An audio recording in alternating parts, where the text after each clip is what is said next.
Now, I want to take you back for a little word of encouragement. Sometimes you blow through these minor prophets and you go, yeah, especially when you start with Zephaniah and it starts so strong and the warning of the coming destruction and the great day of the Lord. And you forget that some of the most beautiful words of encouragement in the Bible are found in these minor prophets. Let me read you one from Zephaniah chapter 3, beginning with verse 17. The Lord your God is with you. That's great. He is mighty to save. He will take great delight in you. He will quiet you with his love and rejoice over you with singing. Now, I want you to notice a little sandwich there.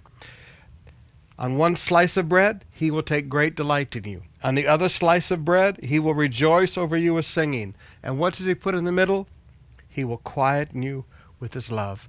Now notice, brothers and sisters, I call this the God relationship sandwich, for lack of a better term. And I actually wrote sandwich there in my Bible. On both sides, it's how God feels toward you. He takes great delight in you. He rejoices over you. How God feels toward you. And then right in the middle, he quietens you with his love. Now what does that mean? Have you ever watched a child when they're really upset and you give them some love? What does it do to them? It quietens them right down. I was walking through the hallway one day and there was a little girl who had broken her fingernail and pulled it off, and she was just howling, just a little girl about that big. And I sat her down on my lap and we kissed it better and I hugged her, and you know what? She quieted right down. Now what is it that quietens down these ravaged emotions of our soul? Love. Maybe as a Christian I learned it the first time when I was getting ready for Bible college. And that summer I was working 3 jobs because there was no scholarship in Bible college. Before that I was on scholarships and things, but no scholarship in Bible college.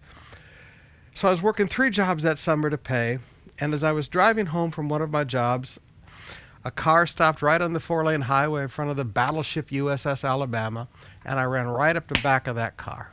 Just ran right up the back of that thing. When they picked up my car and towed it off and they took me to my grandpa's house, I went there and sat down in my grandpa's little kitchen area and just sobbed and said, Grandpa, how could this happen? I'm following the call of God. I'm doing the will of God, God. And my emotions were in havoc. And my grandpa said, Davy, go into the bedroom and pray. So I went back into this little middle bedroom that he had where he always wrote many of his sermons. He has a little typewriter set up there. And I just began to seek God. And it is amazing, in the presence of his love, how ravaged emotions calm down. I've never forgotten that lesson as a young believer. I practice it on a regular basis. I tell people when I see their emotions just totally out of check, I say, listen, what you need is to sit down in the presence of his love. His love will quieten you.